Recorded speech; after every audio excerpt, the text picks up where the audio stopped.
भाग 3. सकाळी वाड्यासमोर जाधवरावांचे घोडदळ उभे होते. भोसल्यांची कुमकही एका बाजूला उभी होती. बाळकृष्णपंत, हनुमंते, शामराव निळकंठ, रघुनाथ बल्लाळ, कोरडे ही भोसल्यांची सरदार मंडळी वाड्याच्या दरवाजापाशी उभी होती. एक शाही मेणा पहिल्या चौकात ठेवला होता. भोईपट बांधलेले भोई चौकाच्या एका कोपऱ्यात उभे होते. विश्वासरावांची मंडळी आज जिजाऊंची खणा नारळाने ओटी भरत होती. भरल्या ओटीने आणि कपाळाने जिजाऊ सदरेवर आल्या. लखुजींच्या आणि विश्वासरावांच्या पाया पडून त्या मेण्यात बसल्या. जिजाऊंबरोबर विश्वासरावांची मंडळी मेण्यात बसली. मेणा उचलला गेला. जुन्नरच्या माळावरून मेणा गडाकडे चालू लागला. मेण्याच्या मागे पुढे घोडेस्वार चालत होते.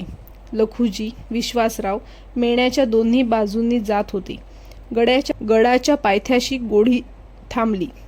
लखुजीराव पाय उतार झाले. विश्वासराव म्हणाले, घोडी चढतात? हो, पण वाट पायऱ्यांची आहे.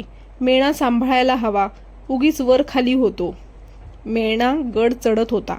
मेण्यावर हात टेकून साठीचे लखुजी चालत होते. गडाचा पहिला दरवाजा ओलांडला. हत्ती दरवाजा ओलांडून गड चढत असता मागे वळून पाहिले तर जुन्नर खोरे एक भले थोरले वळण घेऊन पसरलेले दिसत होते. पीर दरवाजा पुढे चढण सुरू झाली. भोई अलगत मेणा नेत होते. लखुजी आस्ते आस्ते म्हणत चालले होते. मेण्याचा कुई कुई आवाज फक्त येत होता.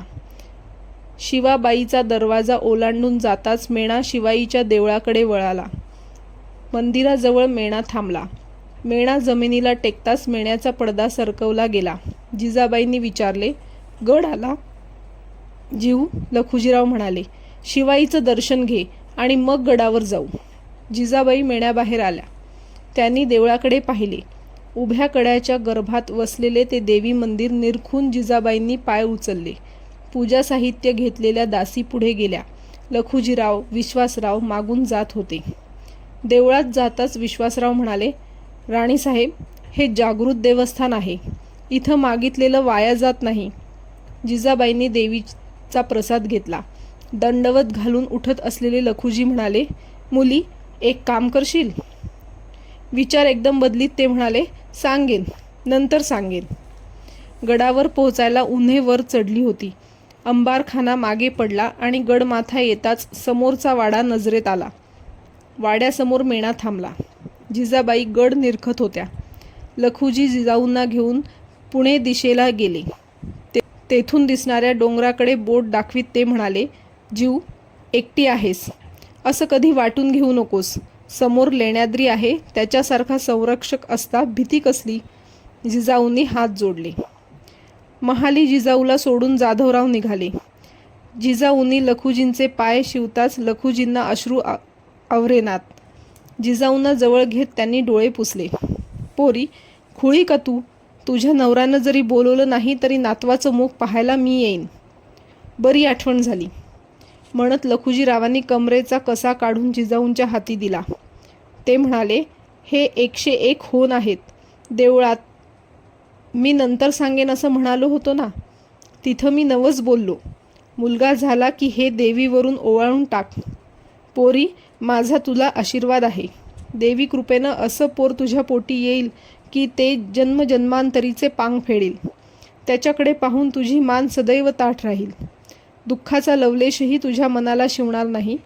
काळजी करू नको, येतो मी.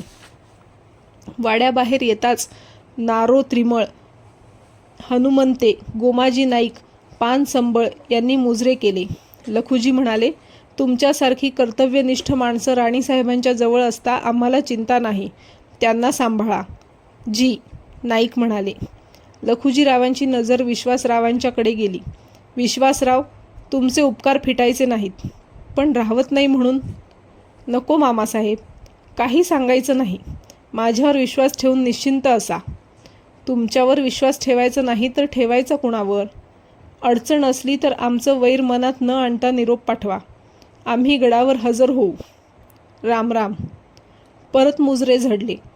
विश्वासराव 4 पावले पोहोचवायला गेले. शिबंदीचे शिपाई गड न्याहाळत फिरत होते. सूर्य मस्तकावर आला होता.